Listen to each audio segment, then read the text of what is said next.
Welcome back to Recharge. I'm Dr. Gene Shirakabrad, and today I want to take a movement is medicine approach to neck pain. The neck pain we're going to talk about today is not the excruciating, debilitating, getting out of bed, can't turn your head type of neck pain. If you're experiencing that, find a local physical therapist and get that addressed by a medical professional. The pain that we're going to talk about today is that annoying, achy, stiffness feeling in the bottom, mid, maybe a little bit in your upper neck.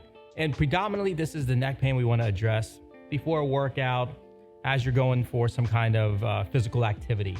So this neck pain a lot of times is related to a loading issue, meaning getting the tissues involved that need to be involved. And one of the most underutilized or overlooked tissues is the upper back. Now, mechanically, the neck actually goes down into the upper back area. So upper thoracic spine actually rotates when the neck rotates to end range. So the movements we're going to show you today are very simple, but they're also very, very effective to get the neck moving, particularly before you're exercising. So let's go through these and give you a good strategy to take with you before a workout, or if you're just having an achy, cranky neck. Let's check them out. First exercise, we're going to have the upper back more in a arched position, which puts it more in what's called a kyphotic position. So with the upper back arch, we're going to bias the neck in a slightly different way.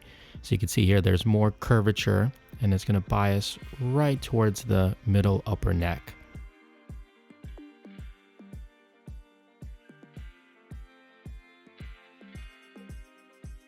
For the second one, we're going to go into a rocked back position. So this puts the spine, the upper back, at more of a neutral, straight position.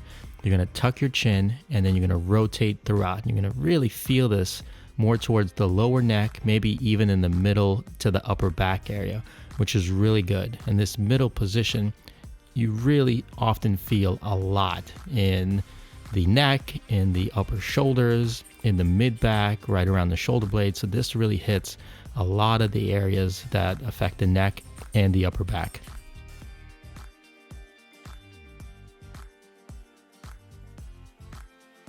For the last one, we're going to go into the final position, which is more of an extended or arched back position. Here we're going to have the spine really arched up.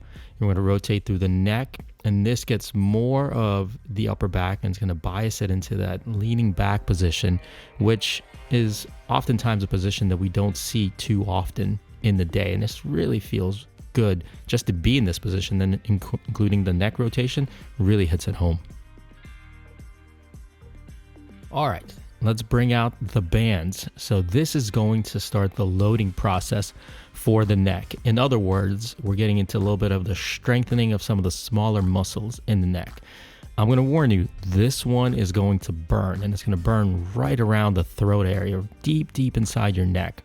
So you can see the setup, it's fairly simple. You get 2 dumbbells, kettlebells, really anything that has some heft to it. We're using 20-pound dumbbells here and just a simple band, TheraBand, any kind of band you want, and it really depends on your neck strength and your capacity of what you want to use. You tuck that chin, and you're going to start lifting it up a little bit. Lift your head up a little bit off the ground. Think of it as a cascade, segment by segment, a bit of a wave, starting at the top and then slowly going down and then lowering again. Don't knock yourself out going back too fast. And the last one gets a little bit complicated, using the bands again, but we're adding some rotation into it now. So this first one, you can see here, I set it up for Megan and had her in there. So if you have somebody with you, you can have somebody set this up for you. If you're going to be working it yourself, you're going to see in a minute here, Megan is going to set it up, but you're essentially rotating into the tension. We want to get the rotators working as well with a little bit of resistance, keeping that chin tucked. So here Megan is going to show you how she sets it up.